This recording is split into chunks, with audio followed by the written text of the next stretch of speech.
Então vamos lá, pessoal, vamos dar prosseguimento na segunda parte da nossa primeira aula. Esses slides, eu já adianto que esses slides estarão disponíveis aqui no link embaixo do vídeo, tá? Bom, interpretação do direito administrativo. Aqui são duas as facetas que podem ser cobradas na prova. Primeiro, uma parte mais teórica e segundo, o que está disposto na Lei de Introdução às Normas do Direito Brasileiro.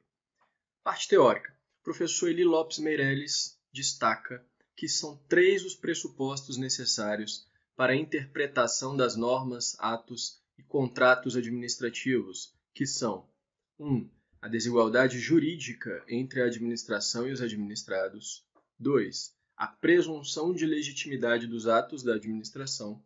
E 3. A necessidade de poderes discricionários para a administração atender ao interesse público. Veja que enquanto o direito privado repousa na igualdade entre as partes numa relação jurídica, o direito administrativo tem por fundamento a supremacia do Estado sobre os cidadãos. Exatamente por isso, o executor da lei deve buscar um equilíbrio entre o interesse público, o interesse comum e os direitos individuais, mas sem perder de vista aquela supremacia. Também por conta disso, presume-se que os atos praticados pelos agentes públicos são conforme a lei, são legítimos. E cabe ao particular desconstruir essa presunção, que é relativa e pode ser afastada no caso concreto. Todavia, presume-se a legitimidade dos atos da administração, o que lhe permite, inclusive, execução imediata. E, por fim, para alcançar o interesse público, é necessário que o Estado, que a administração pública, seja dotada de alguns poderes. São chamados de poderes, deveres, poderes discricionários, para que lhe confiram algumas prerrogativas em prol da consecução do interesse público. Isso a gente estuda na aula de poderes administrativos. Então são esses os três pressupostos necessários para a interpretação das normas, atos e contratos administrativos. Isso já foi cobrado em prova. Veja, prova para a magistratura, TJ Paraná, novamente essa prova, né? A interpretação do direito administrativo, além da utilização analógica das regras do direito privado que lhe forem aplicáveis, há de considerar necessariamente três pressupostos, e aí a questão destaca os três que a gente apresentou, tirados da lição do Eli Lopes Meireles, gabarito correto. Ainda sobre a interpretação das normas administrativas, é importante destacar o artigo 22 da Lei de Introdução às Normas do Direito Brasileiro, com as alterações e as inclusões feitas pela Lei 13.655 de 2018, e o artigo 22 vai dizer: na interpretação de normas sobre gestão pública, serão considerados os obstáculos e as dificuldades reais do gestor e as exigências das políticas públicas a seu cargo, sem prejuízo do direito dos administrados. E o parágrafo único vai prescrever que, em decisão sobre regularidade de conduta ou validade de ato, contrato, ajuste, processo ou norma administrativa, serão consideradas as circunstâncias práticas que houverem imposto, limitado ou condicionado a ação do agente. Veja então que para interpretar normas e atos administrativos deve-se considerar circunstâncias práticas e as dificuldades reais do gestor, não apenas aquela parte abstrata, utópica, mas sim a realidade, as circunstâncias práticas e as dificuldades reais.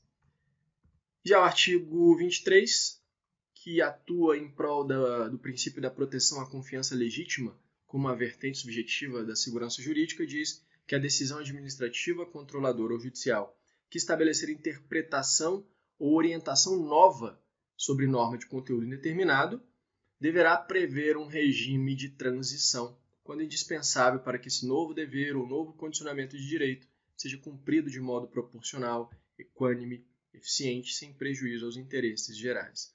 Ou seja, uma nova interpretação deve prever um regime de transição quando isso de algum modo trouxer alguma restrição ao particular.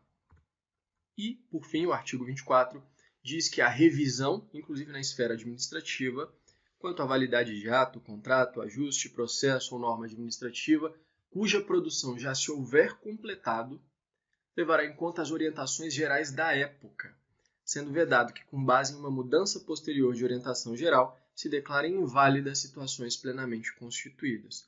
Ou seja, se havia uma orientação geral na época, no momento futuro da revisão desse ato administrativo, deve-se considerar a orientação daquela época, vedando-se que a nova orientação retroaja em seus efeitos para atingir situações plenamente constituídas, mais uma vez, a proteção ao princípio da segurança jurídica. E o parágrafo único do artigo 24 diz que se consideram orientações gerais as interpretações e especificações contidas em atos públicos de caráter geral ou em jurisprudência judicial ou administrativa majoritária, e ainda aquelas adotadas pela prática administrativa reiterada e de amplo conhecimento público, a praxe administrativa.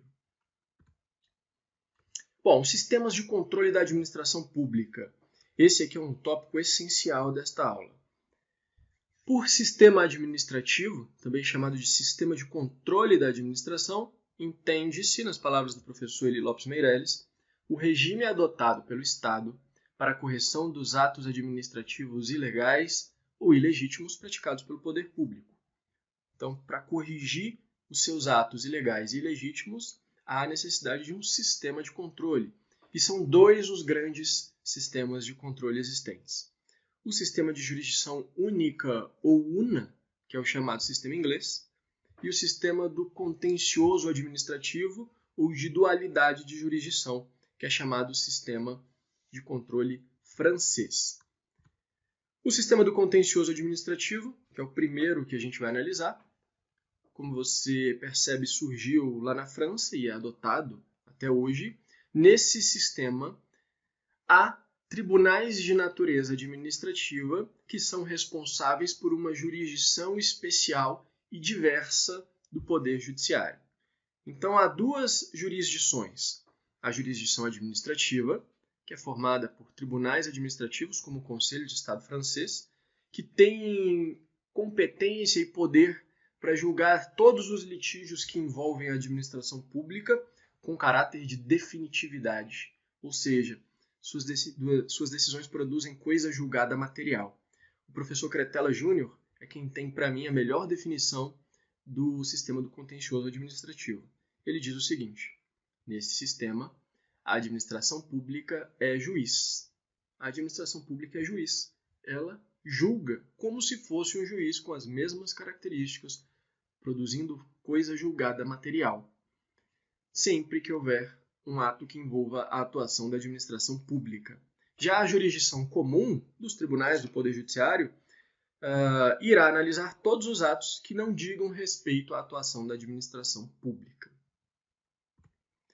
Por outro lado, o sistema de jurisdição una ou única, também chamado de sistema inglês, porque é originário da Inglaterra e depois foi adotado por outros países, como Estados Unidos da América, Bélgica, México, e também depois de um certo tempo pelo Brasil, como a gente vai ver. Nesse sistema, todos os litígios, envolvam ou não a administração pública, são solucionados definitivamente pelo Poder Judiciário. Só os órgãos do Poder Judiciário possuem decisões que produzem Final Enforcing Power, ou seja, decisões com força definitiva, que produzem coisa julgada material e não podem mais ser reanalisadas, salvo nos casos em que se permite a ação rescisória. Então, uma coisa que tem que ficar clara: nesse sistema de jurisdição una ou única, não se impede que haja decisões na esfera administrativa. As instâncias administrativas podem julgar também. Porém, essas decisões não têm caráter de definitividade. Elas produzem apenas o que se chama de coisa julgada administrativa, que significa o encerramento da discussão na esfera administrativa. Seja porque chegou ao órgão máximo administrativo, seja porque transcorreu 3 instâncias de acordo com a lei, enfim. Mas o encerramento na esfera administrativa não impede que haja o recurso, a provocação do Poder Judiciário, que é quem detém a palavra final. Por isso eu considero muito adequadas as lições do professor José dos Santos Carvalho Filho, quando ele diz que, dentre as funções atípicas do Poder Executivo, não se insere a função jurisdicional, a função de julgar com força definitiva. O Poder Executivo tem a função atípica legislativa, quando edita medida provisória, lei delegada, decreto autônomo, mas não tem função judicante, jurisdicional, porque as suas decisões produzem apenas coisa julgada administrativa, embora esse seja um tema, de certo modo, polêmico em provas de concurso público, mas eu acho que em uma prova oral, uma prova subjetiva, essa visão tem muita força. No Brasil, como é que foi? O Brasil adota ou já adotou o sistema do contencioso administrativo? Bom, o professor Cretella Júnior diz que o Brasil colônia conheceu ambos os tipos de jurisdição, a dúplice e a una, mas a partir de 1761, o Marquês de Pombal implantou no Brasil o sistema do contencioso administrativo, e esse sistema perdurou por alguns séculos até a independência do Brasil e mesmo depois, durante o Brasil Império. Somente com a instauração da República é que o Brasil adota o sistema de jurisdição única. Isso é fácil de entender porque a instauração da República, que se dá com um decreto provisório de 1890 e depois a forma de governo republicano é adotada pela Constituição de 1891, é uma influência norte-americana. E a Constituição de 1891, como a gente aprende nas aulas de Direito Constitucional, ela praticamente copiou tudo que era possível do sistema norte-americano, inclusive o sistema da Judicial Review, do controle de constitucionalidade difuso norte-americano, e diversos outros fatores, até o nome do país foi copiado dos Estados Unidos. E aí adotou-se também, portanto, o sistema de jurisdição única, ou una, do modelo anglo-americano. Bom, a partir da República, então, esse modelo foi implantado com definitividade e vigor até hoje. Uma questão que já caiu em prova uma vez, o professor Eli Lopes Meireles menciona que na vigência da Constituição de 69, a Emenda Constitucional 7 de 1977 teria abstratamente estabelecido a possibilidade da criação de 2 contenciosos administrativos. E ele cita os artigos 111 e 203 dessa emenda. E, apesar de haver controvérsias se eram autênticos contenciosos administrativos ou não, o que é importante anotar é que, embora houvesse essa possibilidade teórica e controversa de criação desses contenciosos administrativos, eles não chegaram a ser implantados na prática. Então, não foram implementados, apesar da previsão abstrata, e com a Constituição de 88 foram definitivamente afastados. Então, você pode marcar na prova que desde a República não se instalou efetivamente mais o sistema do contencioso administrativo no Brasil. O artigo 5º, inciso 35, descreve que a lei não excluirá da apreciação do Poder Judiciário lesão ou ameaça a direito. Esse é o princípio da inafastabilidade da jurisdição. E é um dos princípios que está ligado ao sistema inglês de jurisdição una.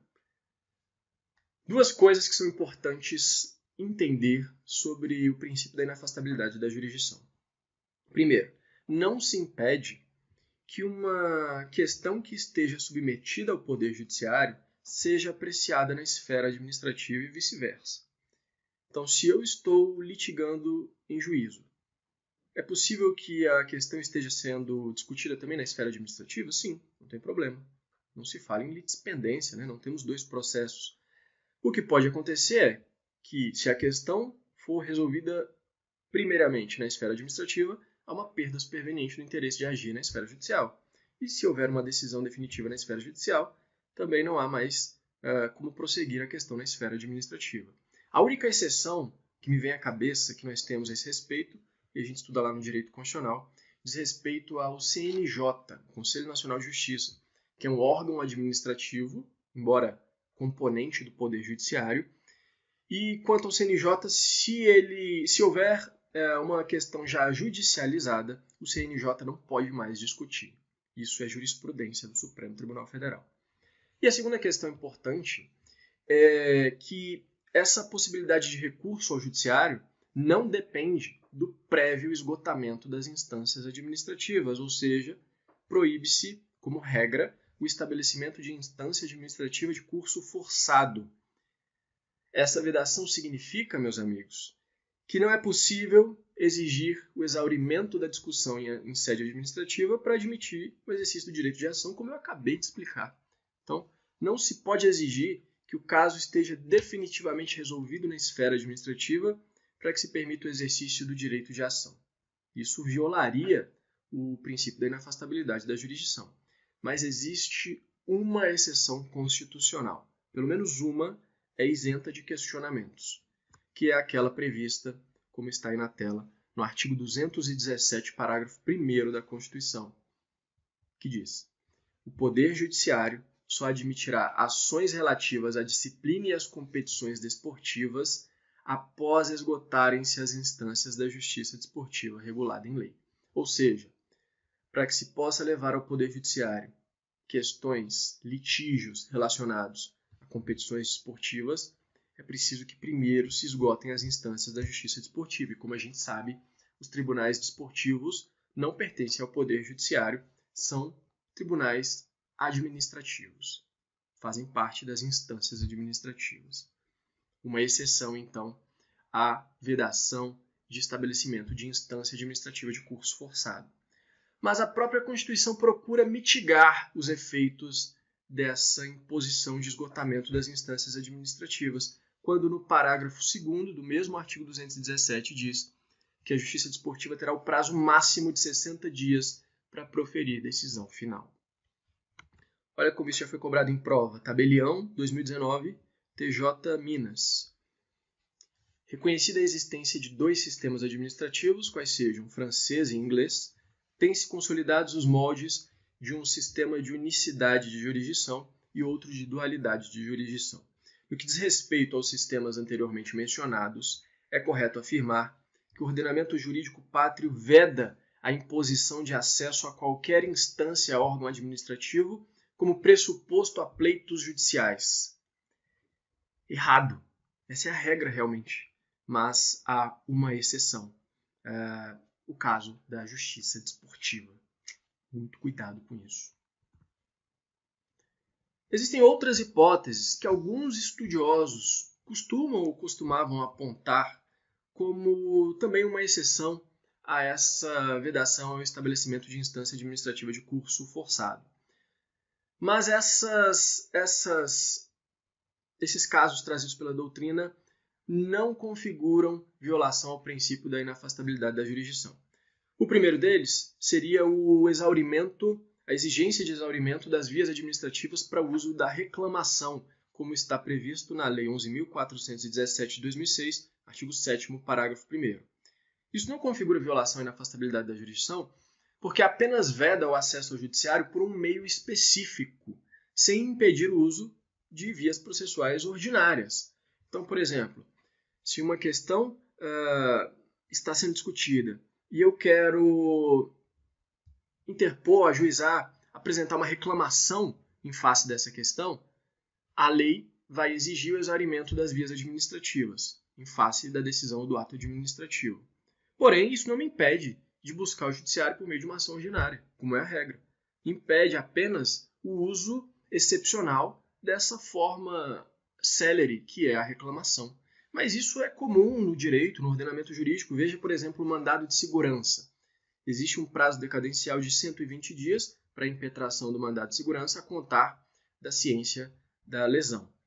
Caso ultrapassado o prazo de 120 dias, eu não poderei mais impetrar o mandado de segurança. Isso significa violação ao princípio da inafastabilidade da jurisdição? Não, porque depois dos 120 dias eu ainda tenho as vias ordinárias abertas. Eu só não vou poder me utilizar mais do meio específico célere dessa ação especial e constitucional que é o mandado de segurança. É possível, segundo o Supremo, estabelecer esses requisitos, como, por exemplo, um prazo decadencial ou alguma outra condicionante, desde que seja relacionada a apenas um meio específico e não ao acesso ao judiciário como um todo. E o segundo caso que a doutrina costumava falar é a necessidade de comprovação da recusa de informações por parte da autoridade administrativa em habeas data. Está na lei do habeas data, artigo 8º, inciso 1, e também na súmula 2 do STJ.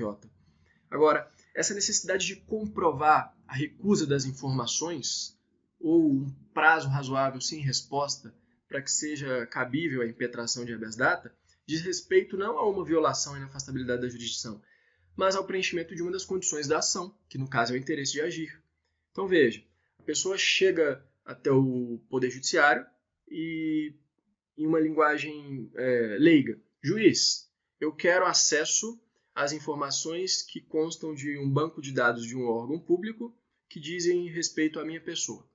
A primeira coisa que o juiz vai se perguntar é: você já pediu lá no órgão público? Ou ainda não pediu?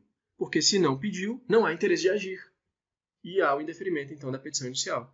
Agora, se a pessoa comprova que já houve a recusa, ou que ela pediu e já transcorreu um prazo razoável sem resposta, aí sim está configurada a resistência à sua pretensão e aí sim configurado o interesse de agir. Então, o estabelecimento de condições da ação não viola o princípio da inafastabilidade da jurisdição, é o que está aqui no RE 273791. O Supremo decidiu. O artigo 5º, inciso 35, assegura o acesso à jurisdição, mas não o direito à decisão de mérito que pende de presença de pressupostos processuais e condições da ação que são disciplinados pelo direito ordinário. Então, esses casos não significam uma exceção ou uma violação ao princípio da inafastabilidade da jurisdição.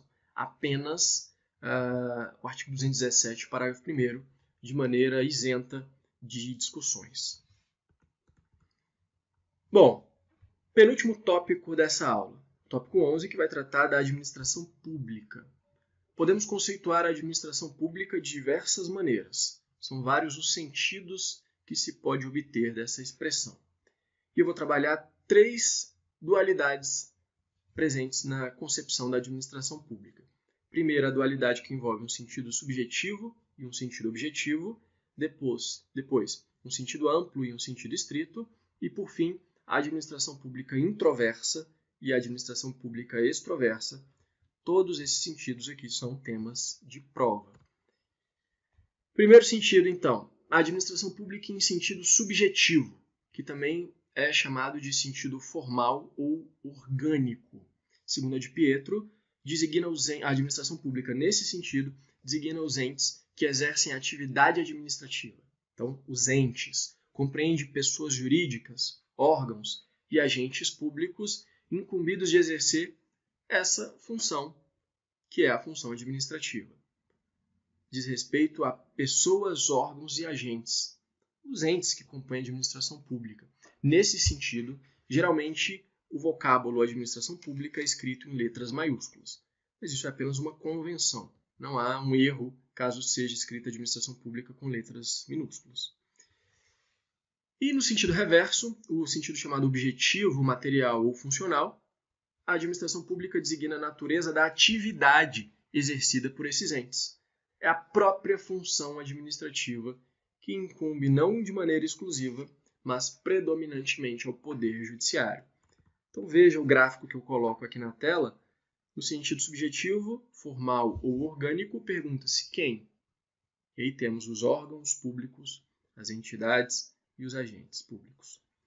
E quando se observa no sentido objetivo, pergunta-se quais atividades?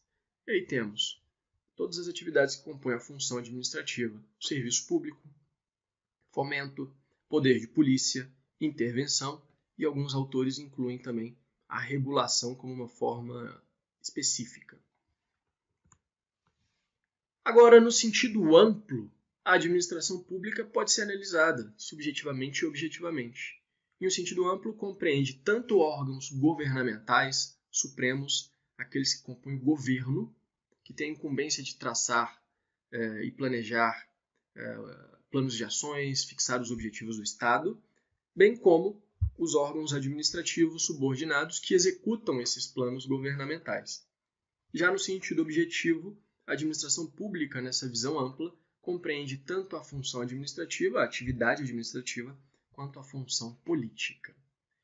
Em sentido estrito, a administração pública engloba apenas os órgãos administrativos no aspecto subjetivo e a função administrativa no aspecto objetivo, ou seja, excluem-se os órgãos governamentais, aquela questão do governo, e exclui-se a função política, restando apenas a função administrativa. Veja o quadro aqui na tela, em sentido amplo, pode-se analisar sob o aspecto subjetivo e objetivo, também no sentido estrito. No caso amplo, incluem-se os órgãos governamentais, bem como a função política. Já no sentido estrito, restam apenas os órgãos administrativos no aspecto subjetivo e a função administrativa no aspecto objetivo. Geralmente, meus amigos, os cursos e manuais de direito administrativo vão se limitar a estudar a administração pública sob a visão restrita. É essa que interessa com maior força ao direito administrativo, sem prejuízo de vez ou outra ser feita a referência ao sentido amplo. Mas o que se estuda, em regra, é o sentido estrito. E nesse sentido a gente vê que a função administrativa, que é a administração pública no sentido objetivo, é marcada por 3 características. A de Pietro menciona que é uma atividade concreta de execução da lei, que tem por finalidade a satisfação direta e imediata dos fins do Estado e que é regida predominantemente pelo direito público. Já a administração pública no sentido subjetivo, aquela pergunta quem, e na visão estrita, que é a mais utilizada, a administração pública vai englobar os sujeitos que exercem a atividade administrativa e que estão espalhados por todos os órgãos e poderes. Mesmo o poder legislativo e o poder judiciário também exercem a função administrativa e também possuem sujeitos que exercem essa função. Por isso, não é uma exclusividade do poder executivo. O tema da administração pública é estudado em aula específica que trata da organização administrativa, e lá a gente vai estudar administração direta, administração indireta, suas entidades, empresas públicas, sociedades de economia mista, autarquias, os consórcios públicos, as fundações públicas, enfim. E a última dualidade que nos resta estudar é a administração pública introversa e a extroversa. Isso é um ensinamento derivado do professor Diogo de Figueiredo Moreira Neto, que é reproduzido também pelo professor Matheus Carvalho, e está ligado às funções extroversa e introversa que a administração pública pode exercer. Função extroversa, também chamada de função externa, é aquela que se refere à atividade fim da administração pública, ou seja, o serviço público, o poder de polícia, a intervenção na economia, são as atividades que buscam atender ao interesse público primário, em benefício de todos os cidadãos. É a gestão externa dos interesses dos administrados. Já a função introversa ou função interna diz respeito a uma atividade meio e não a atividade fim. É a atividade meio que busca atender às necessidades coletivas apenas de maneira indireta e primordialmente o próprio interesse da máquina administrativa, para que ela possa então se estruturar de maneira a realizar a sua atividade fim. Essa função interna está ligada, está relacionada, vinculada ao interesse público secundário. Então temos a administração pública extroversa, quando analisamos a função externa que a administração pública exerce, que representa essa relação existente entre os órgãos e entes da administração e os administrados, cuidando da atividade fim, como eu citei, serviço público, fomento, poder de polícia. Já a administração introversa corresponde às relações existentes dentro da própria administração pública e entre os órgãos políticos e os órgãos da administração direta. São relações internas que dizem respeito, então, à gestão interna de pessoal, gestão de patrimônio, gestão financeira. Bom, para a gente encerrar, o último tópico que trata da reforma do aparelho de Estado. O que acontece? Nos anos 80, houve um modelo de desenvolvimento econômico adotado pelo país, em que havia forte presença no setor produtivo e um desvio da administração pública em suas atividades básicas, o que teria gerado uma forte crise fiscal, inflacionária e uma grande deficiência na prestação de serviços públicos. Nos anos 90, na década seguinte, o governo propôs, então, o chamado Plano Diretor da Reforma do Aparelho do Estado, que foi aprovado pela Câmara da Reforma do Estado em setembro de 1995, lá no governo Fernando Henrique. E esse plano condensou todas as ideias e instrumentos necessários para modificar o modelo de administração pública a fim de escapar dessa crise inflacionária, fiscal e de prestação de serviços públicos de qualidade. Esse texto do plano diretor traz algumas informações importantes que já foram cobradas em prova. Segundo consta do próprio texto, a reforma do aparelho do Estado estaria então orientada para tornar a administração pública mais eficiente, mais voltada para a cidadania, focalizando sua atenção na administração pública federal, embora suas diretrizes e propostas pudessem ser aplicadas com adaptações também no nível estadual e municipal. E o texto fala, então, em 3 modelos básicos de administração pública que se sucederam no tempo, mas que não sepultaram de vez o modelo anterior. Então, até hoje, há ainda resquícios do primeiro modelo, que é o modelo patrimonialista, há resquícios do modelo de administração burocrática muito presentes, mas busca-se implementar uma administração pública gerencial, que seria o terceiro modelo. Então vamos ver rapidamente, para encerrar, as características desses três modelos de administração pública que podem ser cobrados em prova. E eu já adianto que esses princípios e características são referentes à administração pública e não podem ser confundidos com os princípios da administração das empresas privadas. Bom, o primeiro modelo existente de administração pública era chamado de patrimonialista. Nesse sistema, o Estado funcionaria como uma extensão do poder do soberano e de seus íntimos. Os cargos eram considerados prebendas, ou seja, benefícios presentes para os amigos do rei. A res publica, a coisa pública, não era diferenciada da res principes, a coisa do rei. Então, havia a confusão do público e do privado. Tudo pertencia ao rei e havia então muita corrupção e, como é intuitivo, o nepotismo imperava. O rei só dava benefícios aos seus amigos e parentes. A partir do momento em que o mercado e a sociedade civil se desenvolvem e se destacam do Estado, em que há o surgimento do capitalismo, o desenvolvimento da democracia, esse tipo de administração pública se torna indefensável, inaceitável. E aí, essa administração pública patrimonialista é substituída por uma administração pública burocrática, que é o segundo modelo de administração pública. Esse modelo surge na segunda metade do século XIX, com o desenvolvimento do Estado liberal, e busca justamente o quê? Combater a corrupção e o nepotismo do modelo anterior. Veja, então, como era necessário nesse momento a adoção de mecanismos rigorosos de controle formal, controle sempre a priori, prévios, porque havia sempre uma desconfiança prévia em relação aos administradores públicos.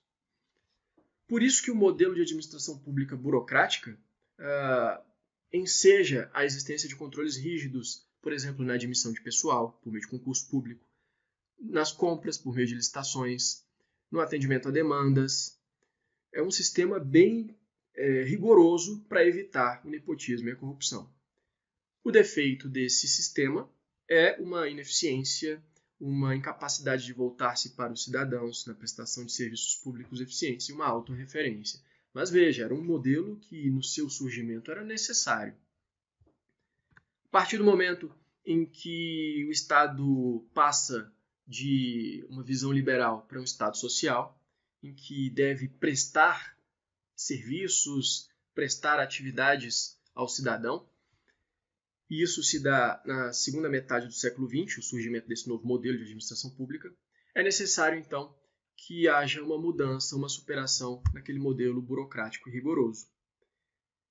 Com a globalização, com o desenvolvimento tecnológico, os problemas do modelo anterior se tornam cada vez mais evidentes. E aí, o texto diz que são dois os princípios ou os objetivos predominantes da administração pública gerencial que se procura implementar, então, a partir da reforma do aparelho do Estado, mas cujo modelo já vem se desenvolvendo desde a metade do século XX, que são a eficiência e a qualidade na prestação dos serviços públicos. Por isso, aquele controle formal de processos é substituído por um controle de resultados. A visão se desloca dos meios para os fins e há uma maior participação da sociedade civil, das pessoas, na administração pública. Com maior transparência, o princípio da publicidade ganha mais força. E essas são então as características dessa administração pública gerencial, que pode ser cobrada em alguma prova de concurso que você faça. Bom, meus amigos, com isso a gente encerra essa primeira aula. Como eu disse, os slides estarão disponíveis no link que eu vou deixar aqui embaixo. E a gente continua então na próxima segunda-feira, na próxima semana. Um abraço!